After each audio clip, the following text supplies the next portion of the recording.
മലയുടെ മുകളിൽ പടർന്നു പന്തലിച്ച ഒരു ചെറിയ ഗ്രാമത്തിൽ ഒരു വിശേഷപ്പെട്ട വീടുണ്ടായിരുന്നു. അതിന്റെ പേര് മുത്തശ്ശിയുടെ മാജിക് മുറ്റം എന്നായിരുന്നു.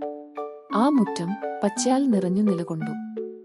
മുട്ടൻമാവുകൾ, വലിയ മരങ്ങൾ, പുതപ്പിക്കുന്ന ചെടികൾ എല്ലാം അവിടെയുണ്ടായിരുന്നു.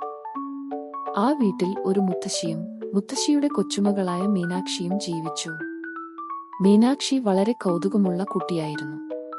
അവളുടെ ഓരോ ദിവസവും പുതിയതും അത്ഭുതപരവുമായ അനുഭവങ്ങൾക്കായി കൊതിച്ചുകൊണ്ടായിരുന്നു. മുത്തശ്ശി ഓരോ രാത്രിയും മീനാക്ഷിക്ക് കഥകൾ പറഞ്ഞു ഉറക്കിക്കൊടുക്കും. അവൾ പറഞ്ഞ കഥകളിൽ മുറ്റത്തിലെ ഓരോ ചെടിക്കും വിചിത്രമായ മാജിക് ശക്തികൾ ഉണ്ടായിരുന്നു.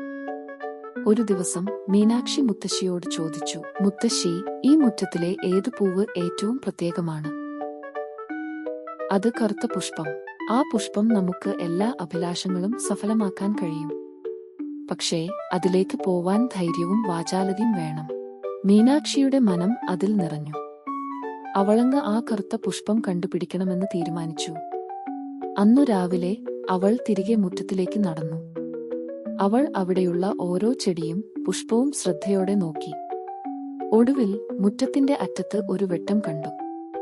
അതിനുള്ളിൽ വെളുത്തു കറുത്ത പുഷ്പം നിലകൊണ്ടു. "എന്താണ് നിങ്ങളുടെ അഭിലാഷം?"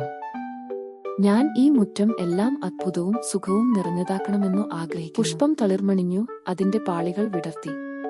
ഒരു മിനുക്കിയ പ്രകാശം മുറ്റത്തിലേക്ക് പടർന്നു. ചെടികളും മരങ്ങളും ഉണർന്ന് മുറ്റം മുഴുവൻ പുതിയ വർണ്ണങ്ങളിൽ നിറഞ്ഞു. മുത്തശ്ശി ആകാംക്ഷയോടെ കൊച്ചുമകളുടെ സന്തോഷം കാണാനായി നോക്കി. മീനാക്ഷി മുത്തശ്ശിയെ ചേർത്ത് പിടിച്ചു, എന്നിട്ട് പറഞ്ഞു, "മുത്തശ്ശി, നിങ്ങളുടെ മാജിക് ഇപ്പോൾ നമ്മുടെ സൃഷ്ടിയല്ലേ?"